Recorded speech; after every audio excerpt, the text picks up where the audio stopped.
there were so many guys died in the 90s that, or I should say 80s and stuff, because of drugs and, you know, they're taking too many muscle relaxers and their heart stopping, that there was a dead pool on the internet. Who was the next one to die? And it was always Jake or Scott, Jake or Scott, Jake or Scott.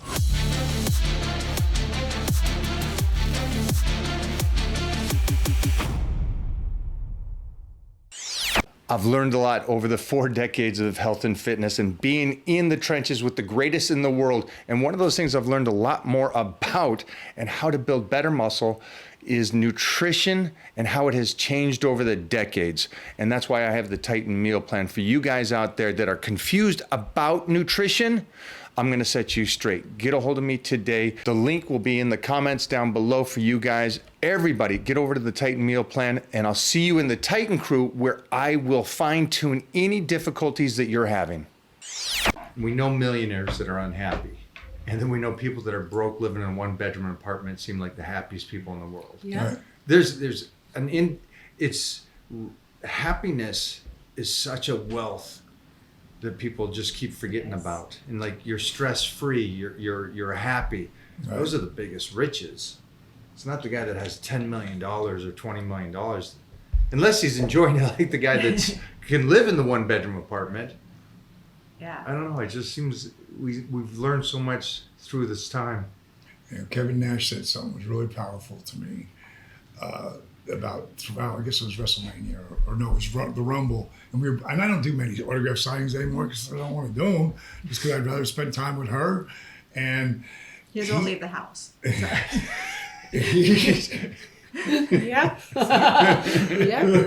Yeah. But he said to me, I just got off the phone with my wife and I told her, I'm making stupid money we'll never spend. I'm like, wow, that's a heavy line. But it's so true. Like, yes. No, I don't do anything unless I want to do it. It's time. You know, it's time. Time is our most valuable. You guys are much younger than I am, but it's coming. It's coming where, and if you watch, and I know you love both of these guys as much or more than I do, which is Sly and Arnold. You know, they are just now finding. I've heard Sly on different interviews. Like it's like all of a sudden in the last few years he's realized that I'm at the end of this time right now, and I don't know how long, much longer it's going to last. So you could see this things he's doing with his family. Like there's no way Sly would have ever done a reality show years ago. Right. But he's so natural in it now. And he's getting to be with his daughters and have that really awesome quality time. That guy he's never known it, but he's been a mentor of mine forever, because I look back at where, when he didn't take the money for the didn't cave script. in. Yeah.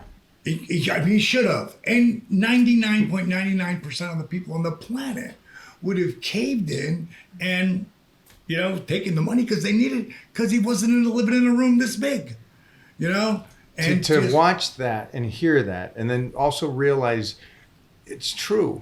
Everybody would have took the money. Hey, you're not right for the role. Well, it's my script. It's mine. If I'm going to do it, this is it. Living in his car. Yeah, and I know he's a dog person, and he had to give up his dog because he couldn't feed his dog. Right. So he had to give his dog up even. He had no money to feed. And it's like, it breaks my heart. But you can see it broke his heart, and he says, I'm going to make it. So we just finished one movie. It turned out great. I am loving it. I love the dailies that we see. On to the next project. You finish, you keep going, you keep trying to go. That's, I guess, a better way to say it.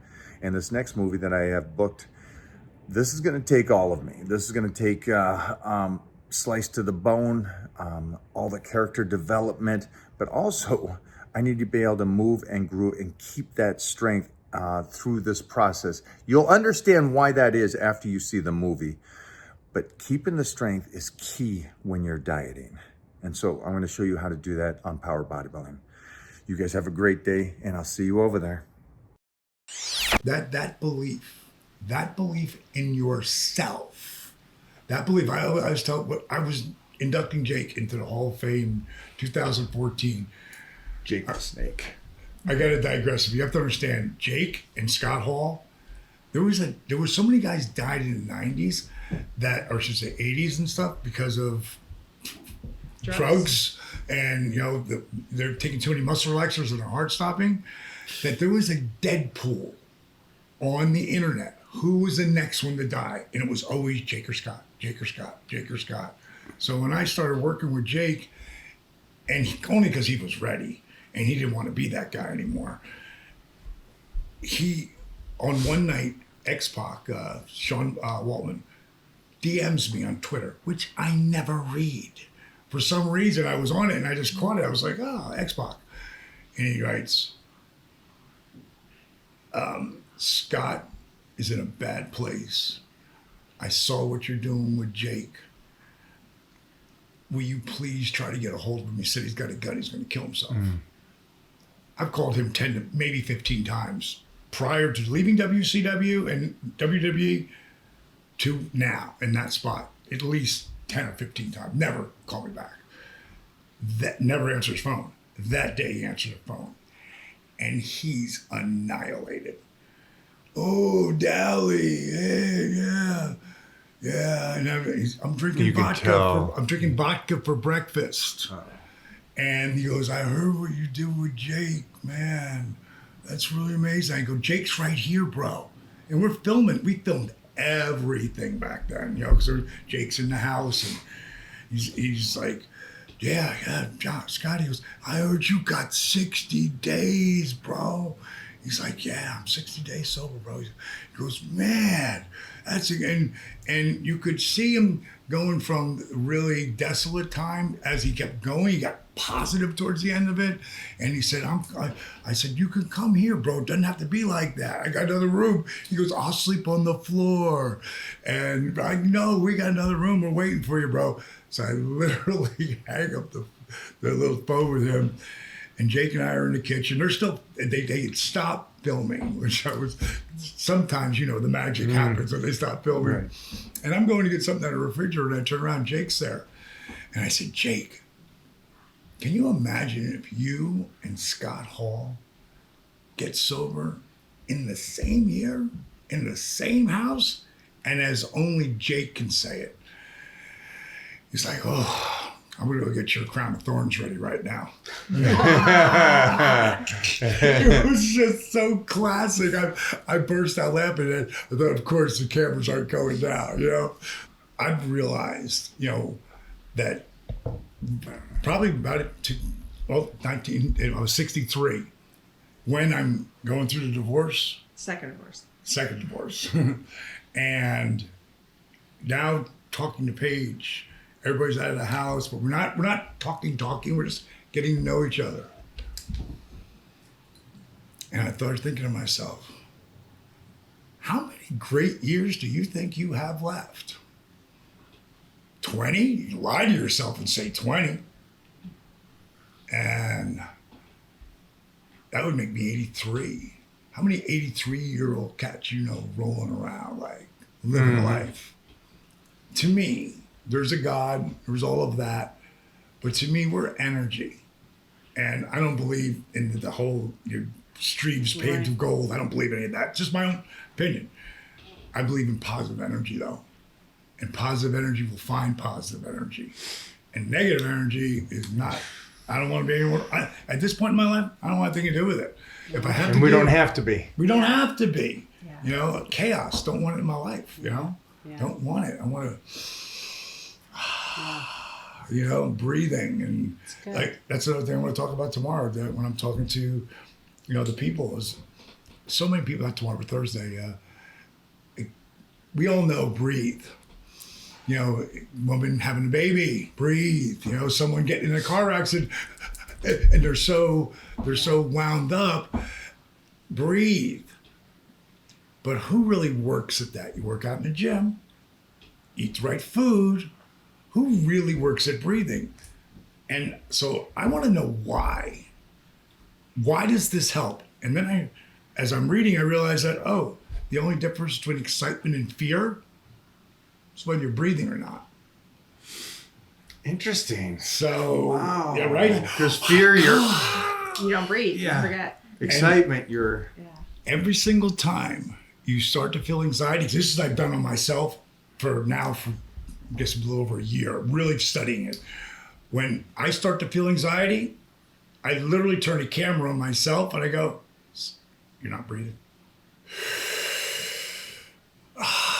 Starting to get pissed off. So before I was lucky enough to go out and get my Hall of Fame ring, this ring right here, I was breathing in and out for 3, and then I went to 5, and then I went to 10, and then I went to 20. And 20 just really 10 puts you right on that path. Inside this Hall of Fame ring, it says work ethic equals dreams, exclamation point, DDP. When you're deep breathing, you are activating the hypothalamus, which is connected to the pituitary gland in your brain, which helps to relieve stress and anxiety due to the physiological effect it has on our nervous system. Then I'll have them. Take that deep breath. When you're deep breathing, you personally are sending neurohormones to inhibit the stress-producing hormones, which triggers a relaxation response in the body. It's that time again to get my blood work done to see where my numbers are. Again, the one big thing for me is I'm keeping track of it. It's so precise. You know, I competed in bodybuilding and powerlifting and martial arts, but that was all over decades ago. And so how can I continue to keep this physique and be this strong at this stage? And so that is by optimizing my health with Titan Medical. It all stems from one thing: your blood work, what's going on inside of you. And that's the main thing that I'm focused about, is see how I can continue to not just be in the game. I don't want to be that guy. I don't want to be a weekend warrior. I don't want to say you got a dad bod. I want to be the pinnacle of the health and fitness industry decades after I competed. And I've always said this too. You got so many of these guys that were with me in the 80s and 90s, and they keep putting the pictures up from the 80s and 90s. I don't want to be that guy. I like the fact that I can still put up pictures of me today, even though I won the universe back in the 90s. That's the goal for me. I don't know what your goal is, but I can tell you this. I know you want to live, and I know you want to live your best life. And that starts with blood work. Over at Titan Medical, start today. Nobody really works at that. I do. Well, and yogis, Trish, like when I trained in Thailand in 2008, I got into yoga to start my journey. It's before I met him. And that was huge. And not just the flexibility and the strength and everything yoga brings to you, but like the breathing was so key with a lot of the, especially climbing higher elevations.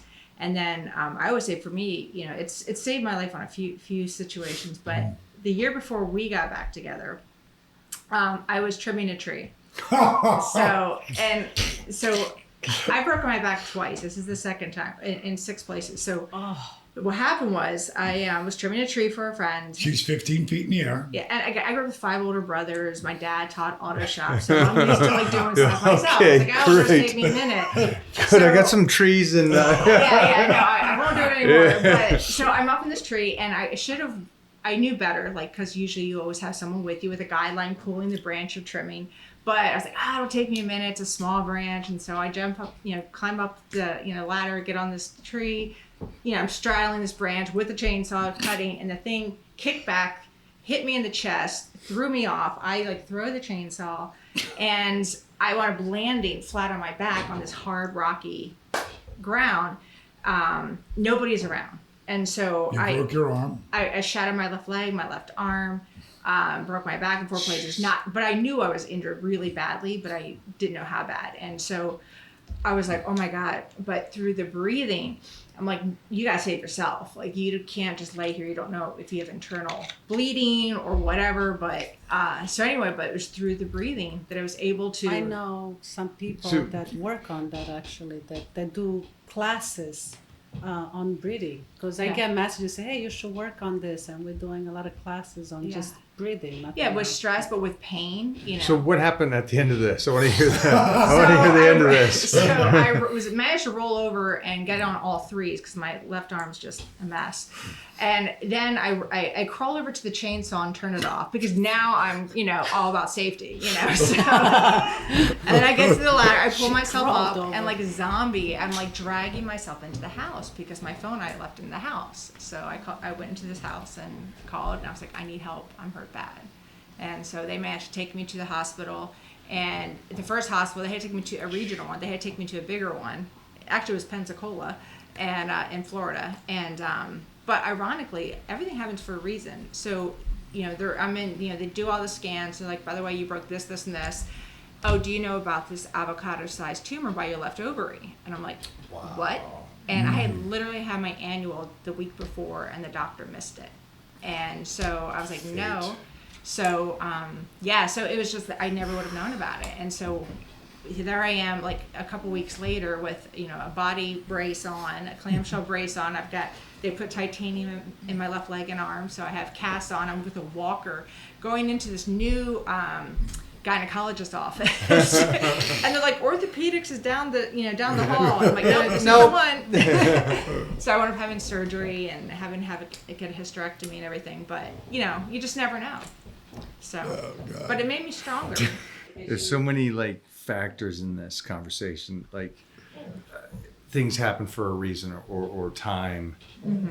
The time you guys met, stepped away, came back, and you got to finish something that I thought was, wow, so badass for your mom. I've lost both parents, and so I know what that's like to be an adult orphan.